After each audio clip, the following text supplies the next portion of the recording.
Hey everyone, and welcome to another episode of A Soul Grows in Israel. I'm your host, Esther, and today this episode is a bit different because I'm going to take you on a bit of a journey with me and my husband, a journey of reflection and really raw honesty. It's going to be a little different than what you might expect because it's us talking and it's not an interview.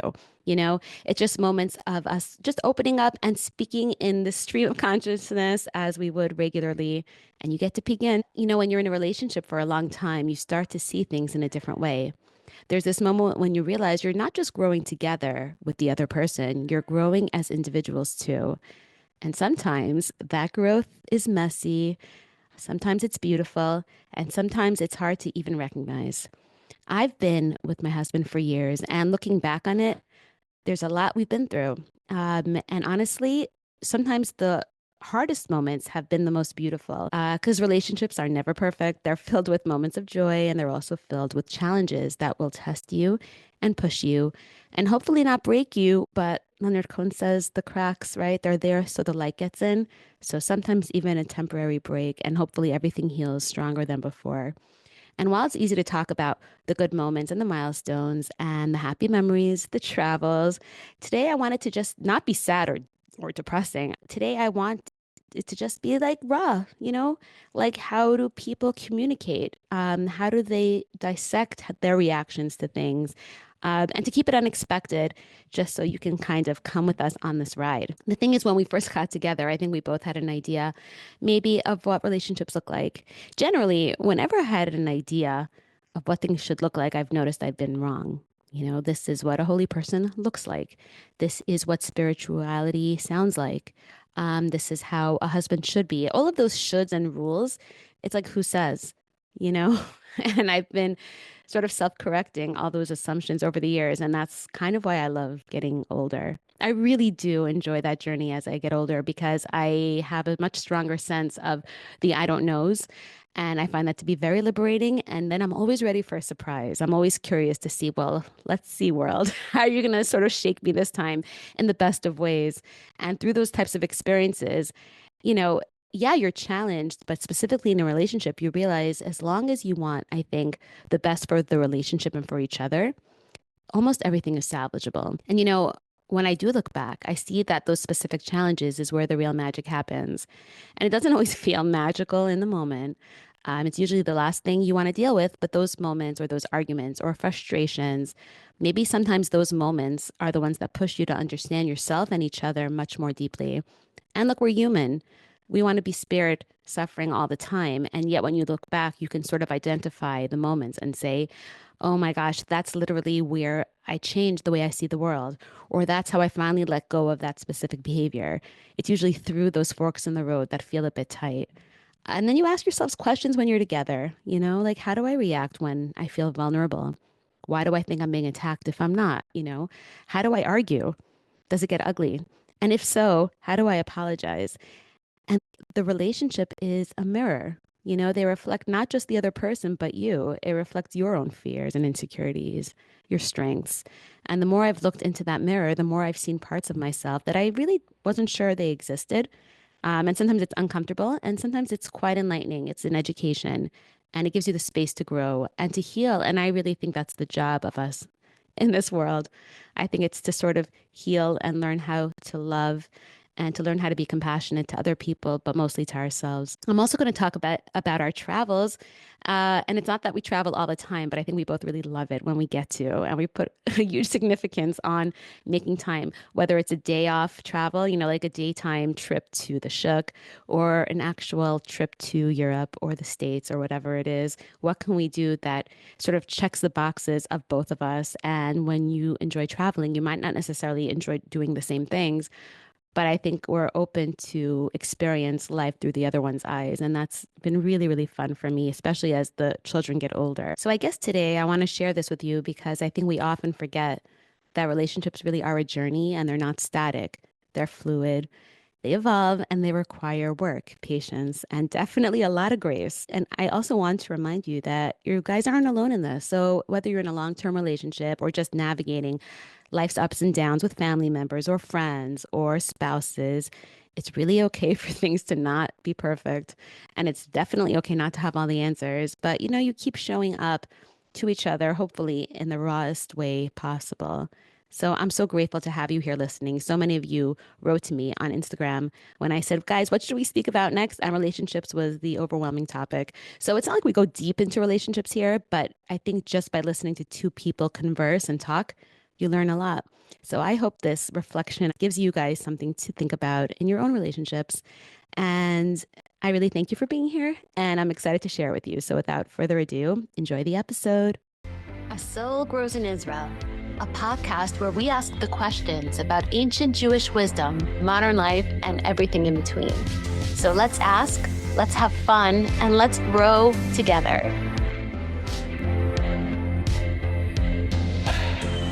Hi, everybody, and welcome to an episode of A Soul Grows in Israel, where today I am interviewing my bestie, Yoshua, my husband. Welcome to the pod.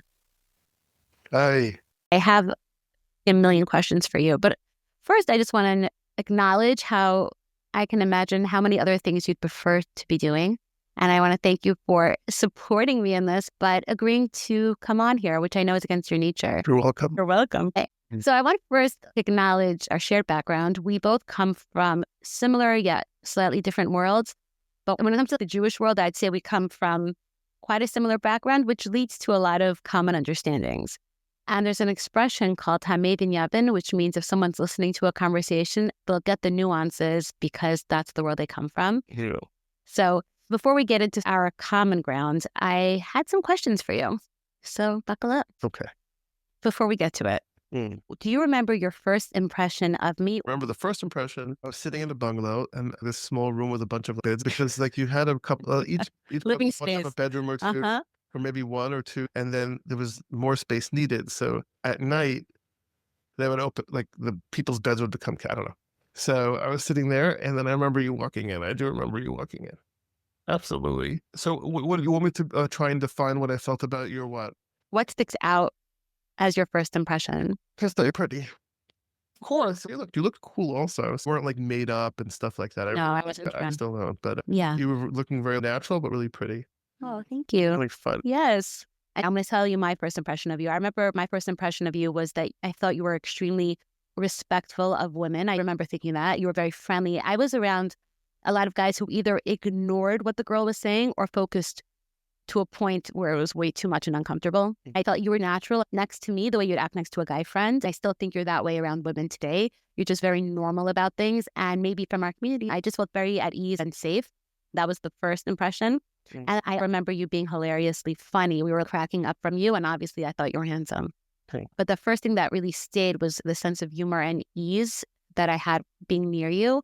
And that's the stuff that lasts. That's, I think, the friendship thing, where when you're respecting someone, they respect you back. The mutual respect and the ease, it goes a really long way. Yeah.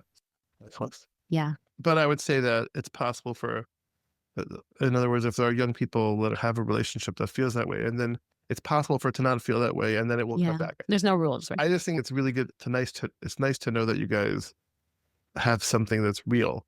I just think that with time, it gets better. Patience and recognizing the things that are happening in your life, they're real. So it's normal for them to make an impact on the way you feel and the way you behave. But there's nothing like having someone along your side. But at the same time, you have to be sensitive to other people. Yeah. Because there's a whole Bria out there. So in this world, I would say that I always wonder, like, I imagine people listening to us, and the best piece of advice I've ever had for people who are looking for a relationship for life, like marriage or whatever.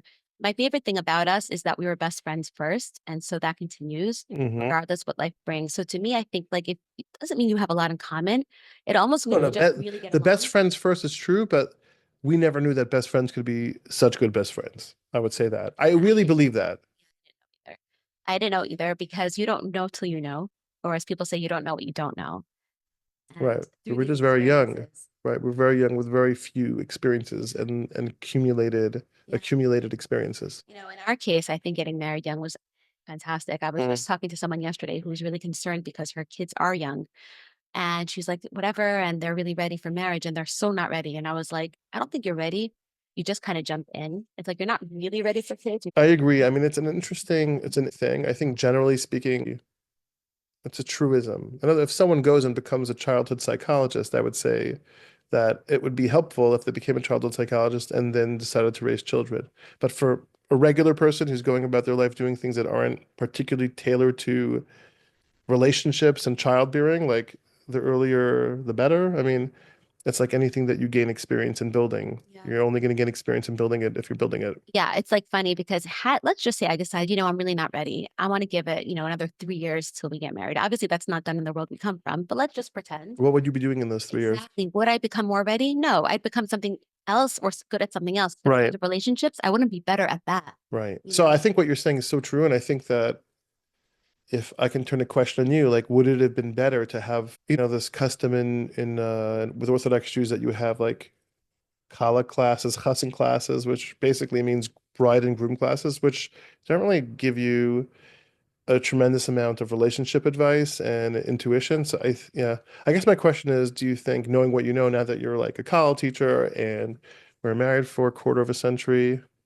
that's not even that long considering the fact that America's 200 and something years old. That's such a Yoshua thing to say. But that's a whole country and all that. It's a whole country. No, our marriage, quarter century sounds cool. Okay. A century would be cool. No, a quarter century is good. I guess my question is, should there be a construct like that? It's so amazing that you're saying this because there's a whole school of thought that says, yeah, these kids should have college classes that are also trained marriage separate people. I would say separate people. Yeah. So there are people who do it together. There are people who ideally it would be together, but like for example, people are heroes. They're so cool. So that should be the model then.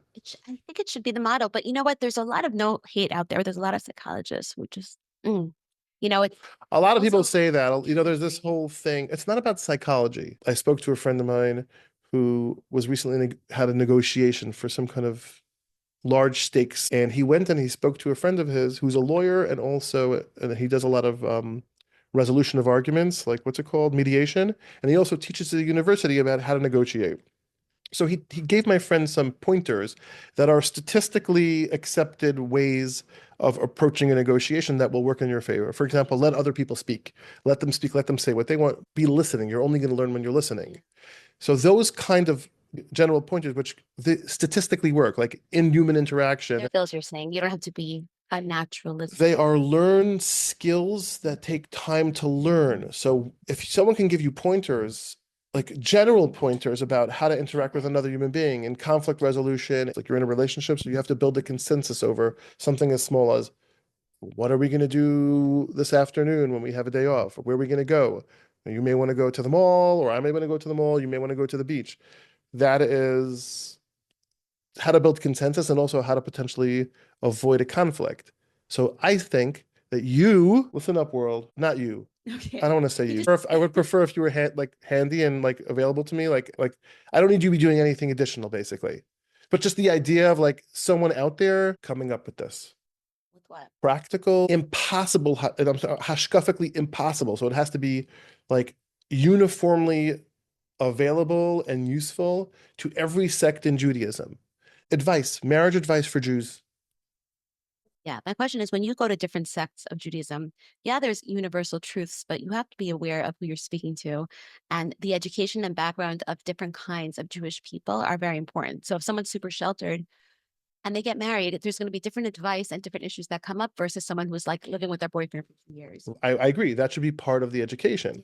Like you both come from Hasidic backgrounds or a tradition of doing these, these groom and bride classes. So you have a built-in mechanism where instead of it being 10 classes of an hour or 6 classes of an hour or 4 classes of an hour, you just double it. And then you get some really good pointers in. Originally, it was really for people to know the actual Torah laws and what happens. Right. So in Jewish law, when a woman has her period, how does that work?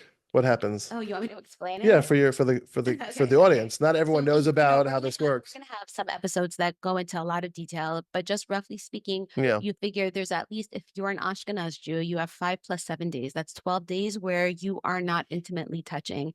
And then the woman goes to the mikvah, which is the ritual bath, and then things carry on. And we'll talk a lot I about think it's that important. stuff. That's a really important episode. A bunch of episodes you should do Yeah. about that. There's a big misconception about um attitudinally anyways, what Nida is about, what Tameh and Tahora are about. I think that's a very important thing. That's right.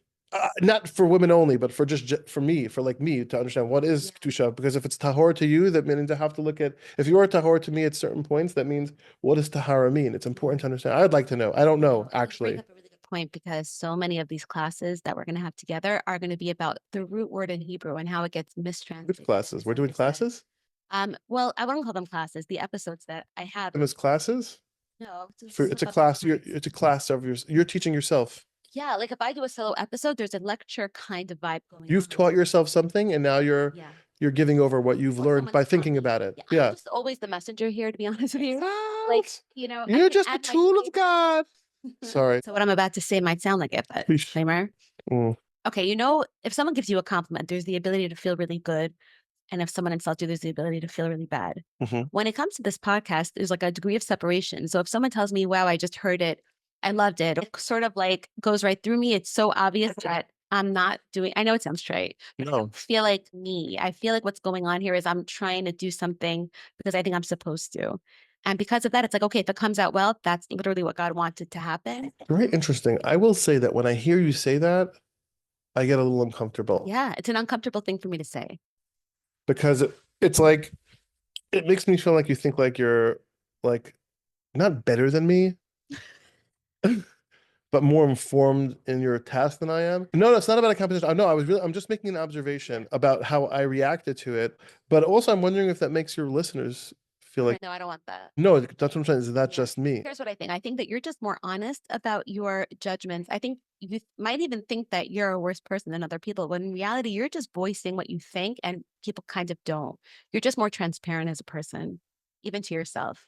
Right. I mean, I could look at that as being something that's not worked out. It is in other words, if I have that reaation, it is something that could be more ideal. Why would I say something that made you feel it? Could be me also. No. I think you have to say that. First of all, not only have in the context of our relationship, I would assume that you would say things the way you feel and not like. Right. Well, no one knows me better than you do. So you know all parts of me. So the way you react to me is important. It's valid because you have the whole picture, vice versa. Right. But I happen to know what you mean in the context that you're saying. And I was just wondering if it would set people ill at ease. Because I'll tell you something, I've always felt people that felt they had a message to give or, had some near-death experience. Well, it is suspicious, but it's for a reason. The reason is that like. Suspicion is for a reason. You're trying to protect yourself from something. Agreed. So I'll tell you this. Can I say one thing? I want to put it in perspective. If I see like an athletic 6 foot, 7 foot guy, I'm like, and he tells me I play basketball, I'm like, okay, that guy probably plays basketball. I could see that in the percentage, the scope of things. There is no, in my experience, right, metric, or like there's no like imprint that you could generally assume that because it's like a soul thing. I mean, like spirituality generally is, or the truth flows through all different kinds of shapes of people, right? So it's hard for me to know whether that person is legit. I also think that it's probably my life experience that I've come across all different kinds of people that came off as rabbinic and holy, or I was hoping they would be, and it turns out that they're regular human beings. Then that says like, okay, that means everyone. I can't be. That doesn't mean anything. That 7 foot athletic looking guy doesn't mean he's a basketball player. That guy with a beard that may sit and learn may have different midos. I have a beard though, and I'm not sitting and learning. Right. I was talking about my idea of what my ego doesn't really get inflated at this point with this whole thing. Not that it would. This is like a grind. Right. But like if you had a ton of listeners and there was a lot of stuff, I don't know. I don't know. Yeah. Can't trust yourself. You can't. Not in a bad way. You say, you're not supposed to say things don't. You're supposed to say do. So would you say, instead of saying don't trust yourself, what would you trade that with? So that's a positive thing. Be present, like be honest, don't trust yourself. It's very Hobbesian. Because if you were given the opportunity, Be humble. So that is the best, like, all-purpose. let me tell you, so much balance and real humility. I think meditation helps me with that. Does that also sound right? No. Meditation is saying, like, if you work out, you will get strong. Oh, so that's more like metrical. Yeah. Well, So, let me tell you my driving story yeah. that I mentioned to you briefly this morning because I had this like, and I'm not like a consistent meditator, but I want to really get back into it. And this morning I did one for like 20 something minutes or whatever. And then when I was driving and I noticed some road rage near me, Oh, and that was a the really guy cool wouldn't let story. me into his lane, even though there was road work. And we all had to slowly merge. You know, the guys who like inch up and then I inch up. And I'm like, oh. Anyway, so I almost made eye contact because both of our windows were open and I was listening to like a beautiful song. And I didn't look, I just looked ahead and I was just like singing into it, feeling like good. Like if he doesn't let me in, he doesn't let me in. But like, I feel so bad for people with that sort of angst, even though I've been that person many times. And what happened was without any sort of communication, he let me merge easily. And then he let the guy behind him merge easily. Now, maybe that's a coincidence, or maybe there's this thing that when you really do no harm and you forgive the person near you for being really annoying or rigid, maybe things sort of like fall in place, whether they let you in or not. Sometimes it has effect. More than not. More so than not. There are no rules, but there's this, like, a feedback loop, hopefully. Yeah. Hopefully. I believe that. Yeah, we're on a roll here. I like the age we're at. You know, I like being in my 40s, guys. I do. I like being healthy. I like having what I need. I like having a roof over my head. I like having love around me. It's a good All of thing. us. It's a little bit, I don't know, whenever I say that, like, I automatically think, like, what about the people that don't have that? It's like, Mhm. I always feel that way. I Like a have, like, part of you is there's a part of me that's always scared to, not scared, but like concerned only when I think about it, which makes it hard to think about then. how fortunate Or you say are. it It's out hard to loud. sit in the Yeah, it's hard to blessing. sit through blessing. Yeah. That's why they say do something about it. And I'm like, what about What are you supposed to do? YouTube Shorts? Is that, I mean, if you, like, let's say there was like a Bible that said that YouTube Shorts was like God's will, that would be amazing. I'd be living in like the best time ever. I love YouTube Shorts. You know, I mentioned different places where people go on vacation or you might go on vacation and on a scale of 1 to 10, just without even, Okay, without thinking too much, not too without, much. or Okay. commenting or saying, what about this? What about that? In that context, in that frame. Yes. Yeah, that's hard for me. Appreciate you. Yeah, it's really hard for me. It, I'll try. okay. A winter ski vacation. It's 9. You're allowed to say 10, by the way. No, you can't say 10 because if you say 10, nothing can get better, and I still want to leave room for things to be better. Mm. I might have led with my high point. Okay. Hiking in cool weather like Northern California, Vancouver Island vibe. Freaking high, man. I would go as far as, okay, I'll revise. A really nice ski vacation is a 9.2. Hiking in cool weather, either with a sea view or just an old forest, high 8s, 8.7. Oh, okay. Yeah. Okay. So I was saying I made it a bit tighter. Yeah. Caribbean vacation. Caribbean I vacation know. with snorkel.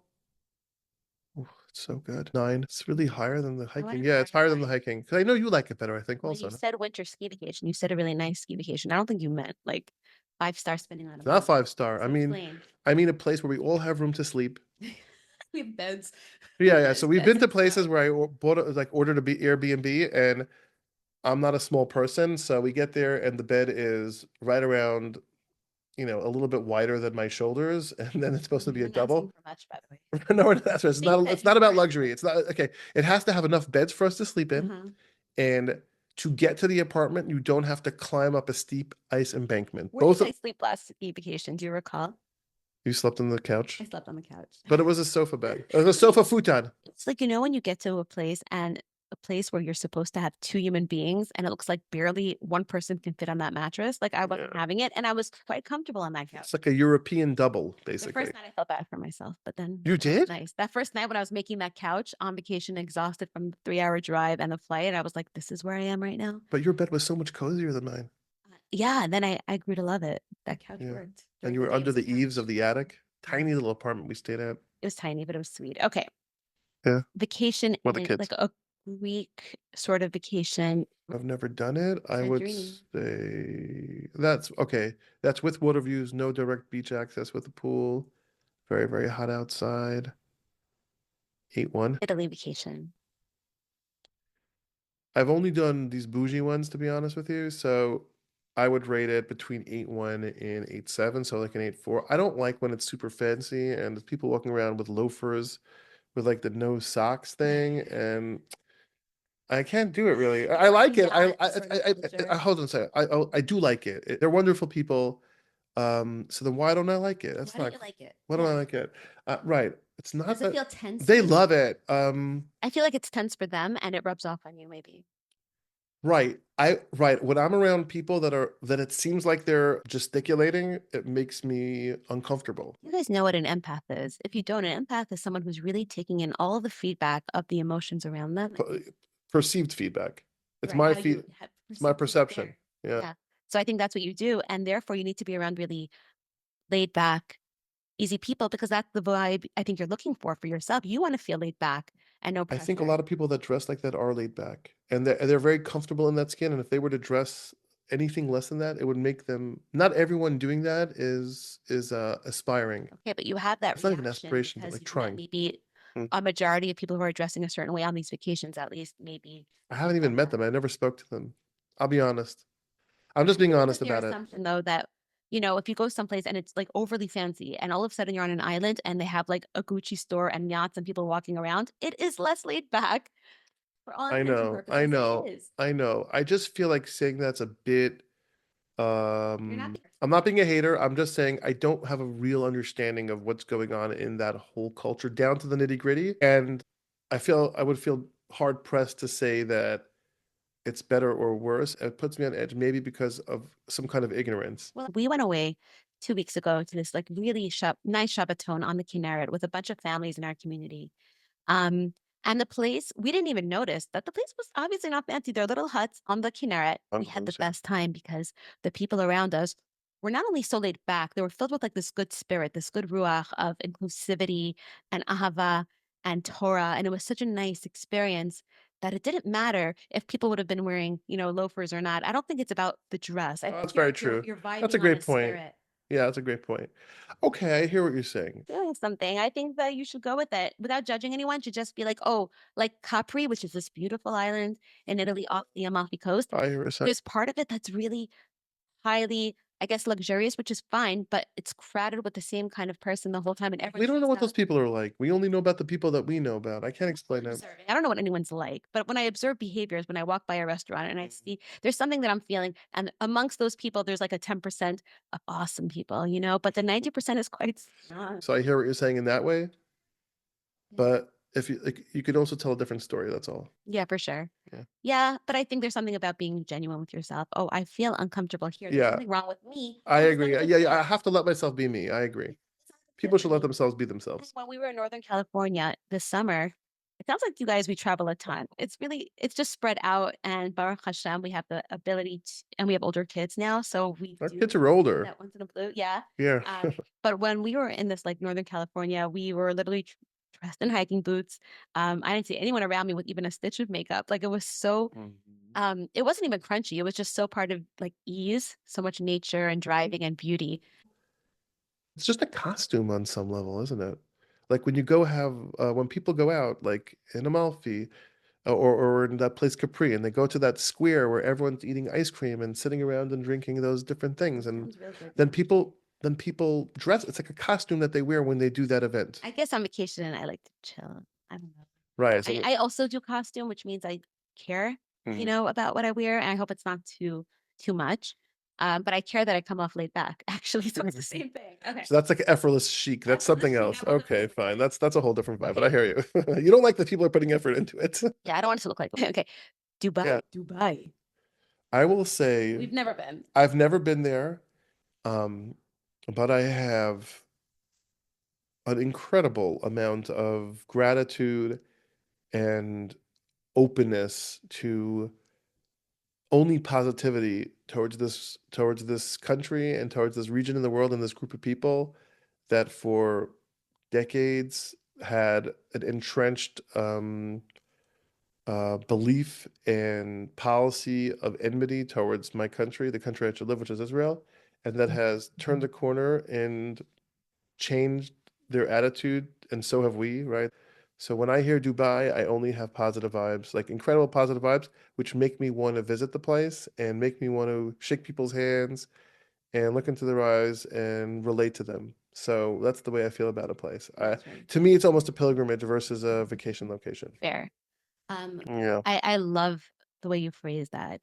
There are treaties with Israel. I just feel like in the blink of an eye, things could turn when it comes to like this like nation of enemies. Maybe I'm being overly judgmental, but that has nothing to do with the fact that I don't want to go there because I don't love shopping malls and I don't love the heat. And it's so similar to so much of the terrain and where we live that I have zero curiosity. So I'm going to rate that as a one.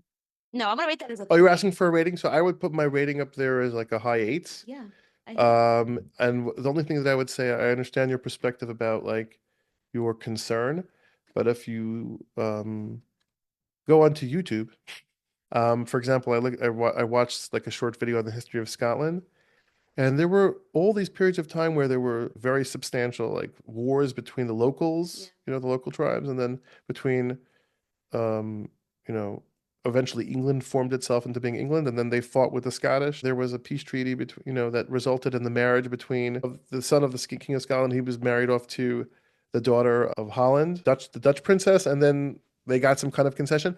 But you know what? You never know. Eventually, there was peace between all these places, and then Scotland became England, and now there's peace between them all. So I hear what you're saying. In the meantime, I'm in awe of it, and I appreciate it. European cities like London, Paris. I mean, I've been to both of those cities. They both have really beautiful architecture and historical artifacts, and there's a really big feeling of being in a place that's old and has a lot of history in it. Um, Yeah. I really like those cities. I was only in Paris once, many years ago, and we had all the kids with us. There are some negative things that happen in relation to like people looking at us funny with the yarmulke head coverings. But then again, like I don't, okay, I'll just keep myself open and say I thought those places were very beautiful, and yeah, and I like stuff like that. What are you gonna do? I'm a sucker for that for sure. Me too. There are two different kinds of people out there. People are either, wow, I hate traveling. My wife loves to travel and I just want to be home. I want my bed, I want my shower. And then you have people who just can't wait for their next trip. I've never seen anyone apathetic. It's usually like a pretty extreme Oh, it's take on interesting. it. Oh yeah, I think that's true. So when one marries the other, I always wonder, like, because I know we both do like to travel, even though we don't I've travel as come much. across people that would like to travel, and then their just wives don't like traveling. You have one Yeah. on one, right? And I'm sure that I mean I'm friendly with men mostly, so I'm sure there's a lot of women who want to travel and their husbands don't. Or some people are scared of flying, and it brings them a lot of anxiety. When there's a ton of turbulence, I sometimes ask myself, Well, why do in the I do worst this? case scenario, if the plane crashes, was this worth it? The answer is no. It's not worth it. Well, it's not worth to die to go to a vacation, but people don't die on airplanes at all, or generally. Yeah. Once I get comfortable and in it, I'm kind of like I get into the zone. I like airports, weirdly enough. If you're excited about something, you just like left your home and routine and you're going to Hudson News. Okay. Would you say that you're the warrior in this relationship? What does that mean? Obvious question. It's not. What do you mean? Well, when one person worries more, the other person by consequence will worry less without even realizing Yeah, it. that's the way I think about it. Yeah. So you take on a lot of the worry. I take on some stuff. You take on other stuff. What do I take on? All different, millions of different things. I don't know, talking to the kids, talking to them, understand what's happening in their school life, giving them a lot of love, giving them a ton of attention in a good way. Yeah. I mean, not just giving them attention, but like talking to them, like relating to them. Yeah. I like them. I like them as humans. Yeah, I also like them, but I just don't take the effort to do that stuff. That's because I know you are. I mean, right. If I wasn't, you would step in. That's exactly I don't what know. I'm I saying. can't say that for sure. I don't know that for sure. It's really hard to do everything. You can't do everything. No, you I don't think so. I know that I can't, I To should all say. single parents out there, I think about this a lot. Oh my God. I could not even imagine that. That's Being a you single guys, parent and having to do everything. like imagine I was just thinking about this. Imagine like your first child's wedding, and you're the one who's in charge of all the details, and you have no one to sort of vent to for real, not spouse way. I get a lot of credit to people doing this on their own. Single parents. All the single ladies. No, single lady is different than a single parent. I guess you could be a single parent and a single lady. Are there more single moms out there than single dads? When people get divorced, they're both single. You call a single mom and the dad sees them every weekend or every other weekend. Well, I mean, legally, the mom gets the children as a precedent. It's because mothers are really good at taking care of kids. Yeah, it's like naturally or biologically for the most part. Besides for the weird anomaly, yeah, that's the way it works. I think that it's become in certain cultures very shared It's definitely responsibility. shifted and changed around and created dynamics that are uh interesting so that like if if a woman is the breadwinner in a family with a husband and a bunch of kids and then I'm assuming she'd want the husband to take care of the kids so she can carry on with her career. Anyway, it's rough out there for so many people. And I think that it's important to, sort of acknowledge our blessings and at the same time, yeah, to have empathy for people who are in difficult circumstances. You can do both at the same time.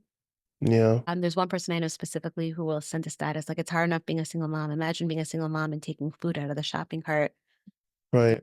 stuff like that. So definitely charity organizations in the There should be Jewish world charity for sure. organizations that are really on top of that.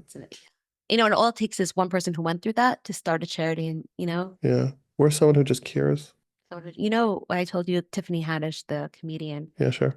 her organization is literally because she lived in foster care. Every time they would move her around, Yeah, the thing with the yeah, suitcase. she That's never the had a best suitcase. thing. I love that She story. put all of her stuff in a garbage bag and we started a charity just to buy suitcases for foster kids. Such a great thing to do. A token of humanity. Yeah. Yeah. And that's what a hero is. A hero is someone who went through something and they use it to make the world better. Yeah. We're done. Okay. So I'm going to give you my final rapid fire question. Mm. And I asked this to all my guests. You ready? So every culture has their own version of this, but I don't like those other versions of what we call, redemption, or some people call it end of days, when really it's just another beginning, another chapter of days. If you could picture what an age of enlightenment or redemption would look like, how would you describe it? If I could imagine a utopian society, I'm not into this whole thing that people will take care of each other. I think that God should provide everything with what they need. I think we could start there because I think if you start there, um, people will spend a long time enjoying the fruits of their position. There'll be less hardship, less need, and I think people are good people. People are naturally decent if given the chance to be. I think that at one point in time it became really difficult to make a living.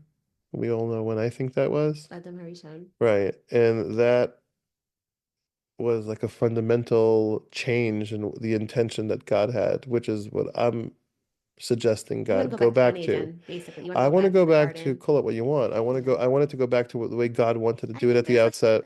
I think that there's a lot of people who say that's what's going to be. So I'd like that. you have what to stand on. Okay, good. I feel comfortable in my standing. Guys, I hope you enjoyed sitting down with me and my husband. Thank you so much for being on this episode. I hope that it was chill for you and that you'll come back because I love talking to you. And I'm sure everyone's going to love hearing from you and listening to you and to us. Thank you. Thanks for having me on. All right, guys. Bye.